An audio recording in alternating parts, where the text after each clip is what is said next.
주 우리 함께 암송할 성구 에스겔 36장 26절 27절 말씀 우리 함께 암송하겠습니다. 또 새 영을 너희 속에 두고 새 마음을 너희에게 주되 너희 육신에서 굳은 마음을 제하고 부드러운 마음을 줄 것이며 또 내 신을 너희 속에 두어 너희도 내 율례를 행하게 하리니 너희가 내 규례를 지켜 행할지라. 아멘. 우리가 흔히 예수님의 마음을 본받자. 예수님의 마음은 어떤 마음인가요? 새 영이 채워진 마음, 새 마음, 굳은 마음이 사라지고 부드러운 마음이 곧 예수님의 마음입니다. 우리가 땅이 메말랐을 때 하늘에서 비가 내리면 그 비가 그 마른 땅을 아주 씨를 뿌릴 수 있도록 알맞은 땅으로 바뀝니다. 그런데 또 해가 쨍쨍 나서 땅에 있던 물기를 다 말라버리면 또 땅은 굳어집니다. 우리 마음이 그렇습니다. 성령의 비가 늘 우리와 함께 내리면 그게 성령 충만이 그런 겁니다. 언제나 새 마음으로 부드러운 마음으로 우리의 삶을 주님 닮아가는 것으로 방향을 따라갈 수 있습니다. 오늘도 그러한 삶을 위해서 우리가 에스겔 44장부터 48장을 읽게 됩니다. 마지막 바벨론의 포로가 됐던 선지자 에스겔, 희망이 무엇이냐? 마지막 때가 되면 성전이 새롭게 회복이 된다. 그 성전은 곧 예루살렘 성전만 아니라 장차 오실 메시아를 통한 성전, 그 메시아가 믿는 자들의 마음속에 성령이 거하는 성령의 전으로 회복되어 성령과 더불어 살다가 마지막 새 하늘 새 땅에 새 예루살렘 성전 이렇게 연결되는 겁니다. 오늘 우리가 에스겔서를 마감하게 되면서 묵상의 주제가 여호와 삼마 48장 35절입니다. 그 사면의 도합이 새 에스겔 성전의 그 사면의 도합 총합이 18,000척이라.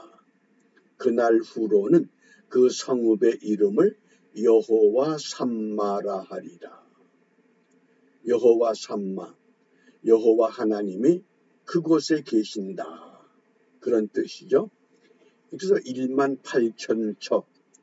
우리가 이 한글 성경에 보면 어떤 번역에서는 9km, 어떤 번역에서는 9.5km, 어떤 번역에서는 18,000자. 그래서 이 척이라고 하는 이 구약의 길이에 대한 이 단위, 척이 암마라고 하는 단어를 사용하는데 암마. 우리가 몸이 아픈 곳에 마사지하는 암마를 한다 기억하시면 됩니다. 그런데 그 척이라고 하는 길이가 어느 정도냐? 1규빗에다가 손 한 바닥을 더 더한 겁니다. 그러니까 1규빗이 대략 45cm라고 하면 45cm에 손바닥 하나를 더 더하게 되면 53.2cm라고 계산이 됩니다. 그래서 미터법으로 환산하니까 9.5kg가 맞습니다. 18,000척. 그래서 9kg 내지 9.5kg다. 그리고 여호와 삼마. 이것을 어떤 번역에서는 야훼 삼마, 여호와 샤마 또는 여호와께서 계시는 성. 그러니까 여호와께서 계시는 성. 이것이 우리가 이해하기에 좋은 번역이 됩니다. 여호와 하나님이 어디에 계십니까? 물론 천상에 계시지만은 시간과 공간을 초월하게 역사하시는 하나님의 성령이 우리와 함께 하실 때, 그래서 이 여호와 삼마라고 하는 우리가 신앙에서 반드시 임마누엘 신앙을 깨달아야 됩니다. 그래야 바른 이해가 되는 겁니다. 여호와 삼마, 하나님이 그곳에 계신다. 임마누엘, 하나님이 우리와 함께 하신다는 겁니다. 오늘 에스겔서를 마감하기 때문에 에스겔서의 목적이 두 가지가 있습니다. 첫째는 헛된 소망은 버려야 된다. 우리가 막연하게 주여 믿습니다. 아멘 할렐루야. 그런 헛된 소망이 아니라는 겁니다. 지금 남유다 백성들이 바벨론의 포로가 됐습니다. 아니, 하나님의 백성이 왜 포로가 되느냐? 금방 돌아올 것이야. 전부 그런 막연한 기대를 갖고 있습니다. 그런데 하나님은 예정한 뜻이 있습니다. 이미 예고했습니다. 70년 후에야 너희들이 고향으로 돌아가게 될 것이다.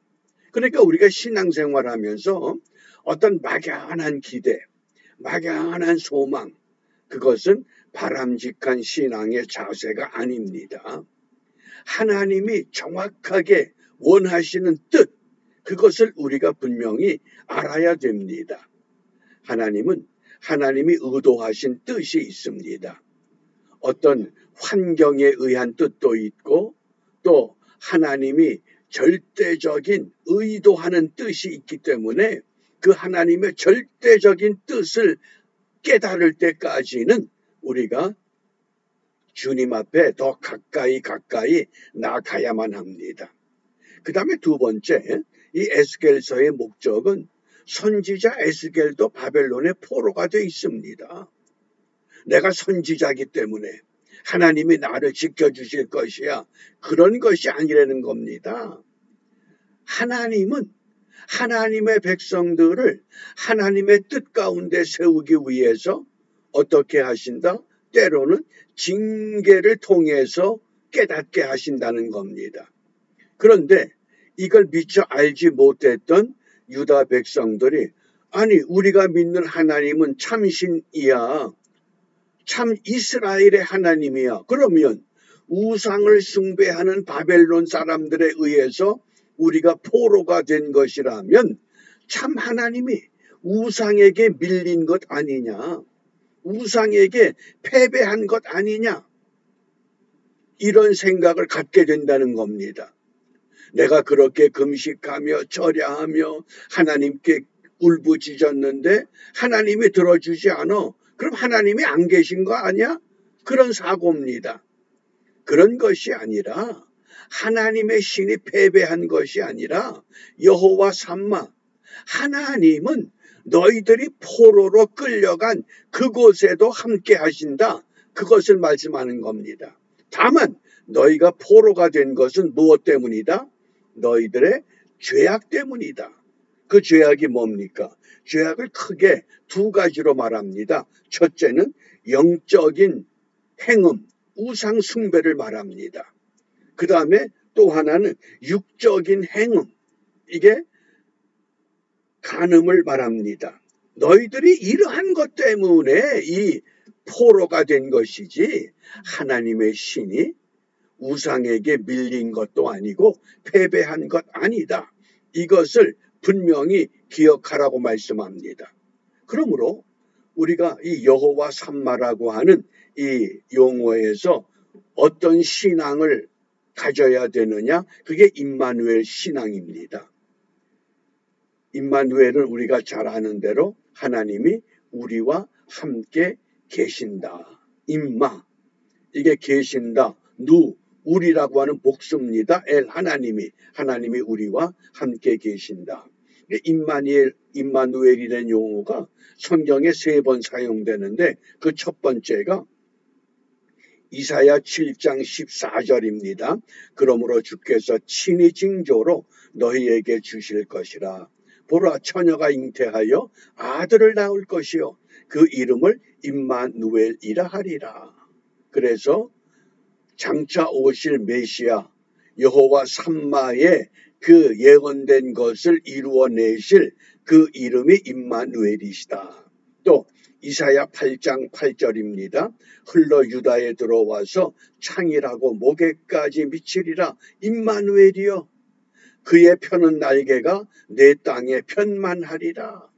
임마누엘의 날개가 온 땅을 덮는다. 뭡니까? 여호와 삼마 하나님은 그곳에 계셔. 북한 땅에 하나님 계십니다. 세계 어디든지 하나님은 계십니다. 문제는 그 하나님을 바르게 믿고 따르고 섬기고 있느냐, 이것에 의해서 환경이 좌우될 수 있다고 하는 말씀입니다. 그래서 신약에 와서는 마태복음 1장 23절 보라 처녀가 잉태하여 아들을 낳을 것이요 그 이름은 임마누엘이라 하리라. 이를 번역한즉 하나님이 우리와 함께 계시다. 임마누엘. 그래서 임마누엘 신앙은 어떤 신앙이냐? 내가 잘못하고 고통 가운데 질고 가운데 실패 가운데 병고 가운데 있으면서 임마누엘 그것이 아니랍니다. 입술로만 주여 주여 하는 것이 아니라고 합니다. 그럼 임마누엘 신앙은 무엇이냐? 그것을 에베소서 4장 13절에서 성숙한 신앙의 자세를 말씀합니다. 우리가 다 하나님의 아들을 믿는 것과 하나님의 아들을 믿는 것과 아는 일에 하나가 되어 믿고 아는 것, 좀 더 구체적으로 말하면 믿고 행하는 것이 일치가 되어 온전한 사람을 이루어 그리스도의 장성한 분량이 충만한 데까지 이르러야 된다. 우리 믿음이 임마누엘 신앙이라고 하는 것은 우리가 온전한 사람으로 그리스도의 장성한 분량이 뭡니까? 예수님이 십자가를 지실 때 죄 때문에 십자가를 지셨습니까? 결코 아닙니다. 죄가 없어지지만은 그 십자가의 고통, 가장 어려운 그 자리를 어떻게 감내하십니까? 나의 원대로 마옵시고 아버지 원대로 되기를 바랍니다. 뭡니까? 고통 가운데서도 감사하는 마음과 믿음을 유지하는 것, 그것이 성숙한 신앙입니다. 우리가 육체라고 하는 이 몸뚱아리를 가지고 살기 때문에 어느 누구나 편하고 좋은 것 다 자연스럽게 받아들일 수 있고 좋아할 수밖에 없습니다.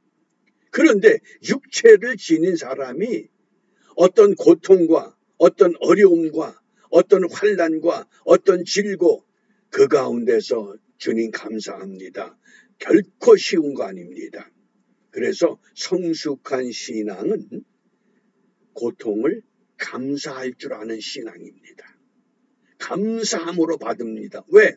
잘못한 것을 깨닫기 때문에 감사하고 나로 하여금 그리스도의 장성한 분량의 신앙의 사람으로 세워주시기 때문에 감사할 수 있습니다. 그 다음에 두 번째, 이 여호와 삼마라고 하는 것은 성육신을 의미하는 겁니다. 요한복음 1장 14절입니다. 말씀이 육신이 되어, 이때 육신이라고 하는 헬라 단어가 사르크스 그럽니다. 그런데 신약성경에 육신이란 단어가 두 종류입니다. 사르크스와 소마라고 하는 게 있습니다. 그래서 소마라고 하는 것은 사람의 영혼, 정신, 이것과 비유할 때 소마라는 용어를 사용합니다. 사르크스는 우리 육체, 주로 뼈와 살과 피를 의미하게 됩니다. 그래서 사르크스는 썩어 없어질 것을 말한다고 하면 소마는 뭡니까? 살아 없어지는 것이 아닌 부활의 몸과 같은 신비로운 몸, 그게 소마입니다. 그런데 우리 예수님께서 이 땅에 소마로 오신 것이 아니라 말씀이 육신으로, 예? 예수님도 십자가에 못 박힐 수 있고 죽으면 장사 지낼 수밖에 없는 그런 사르크스가 부활의 소마로 바뀌어졌다는 겁니다. 그게 여호와 삼마의 신앙입니다. 그래서 말씀이 사르크스가 되어 우리 가운데 거하심에, 그래서 이 거한다고 하는 것, 이건 뭡니까? 장막을 친다. 말씀이 육신이 됐다고 하는 건 예수님이 사르크스의 몸으로 이 땅에 장막을 치셨다는 겁니다. 그게 여호와 삼마입니다. 그런데 우리가 그 영광을 보니 아버지의 독생자의 영광이요 은혜와 진리가 충만하더라. 예수님의 행하신 그 일, 엄청난 그 사역들을 그 당시 사람들은 온전하게 깨닫고 믿지를 못했습니다. 예수님을 직접 보고도 못 믿었는데 우리는 2000년 후에 기록된 문자를 통해서 예수님을 보고 예수님을 알고 예수님을 믿고 따른다고 하는 것, 이건 기적 같은 사건입니다. 그게 기적입니다. 내가 그 예수님을 믿게 된 것. 그러므로 오늘 이 여호와 삼마라고 하는 것, 임마누엘 신앙이요 성육신 신앙이 우리에게 확실한 증거로 우리 삶 가운데 기둥처럼 세워져야 합니다. 이런 때에 우리가 무엇을 기도하느냐? 데살로니가전서 5장 23절, 평강의 하나님이 친히 너희로 온전히 거룩하게 하시고 또 너희 온 영과 혼과 몸이 우리 주 예수 그리스도 강림하실 때에 흠없게 보존되기를 원하노라. 우리 온전한 믿음으로 주님만 따라갈 수 있는 은총의 삶을 결단하고 그 삶을 이루어내는 참 성숙한 신앙의 길을 우리가 걷는 복된 하루가 되기를 바랍니다. 기도하겠습니다. 은혜가 풍성하신 하나님 감사합니다.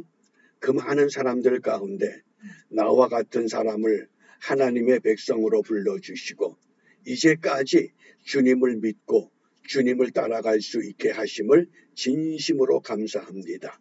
비옵나니 믿노라 하면서도 온전히 따르지 못한 지난날의 부끄러운 모든 것 온전히 십자가 아래 묻어버리고 정말 주님이 주시는 새 영과 새 마음으로 부드러운 마음으로 온전히 주님만 믿고 따라갈 때 우리 삶의 주위에 여러 사람들까지라도 그들의 마음속에 큰 감동이 되어 더불어서 주님을 믿고 따르는 결단의 삶이 회복되는 은총의 하루가 될 수 있도록 인도하여 주시옵소서. 예수님 이름으로 기도합니다. 아멘.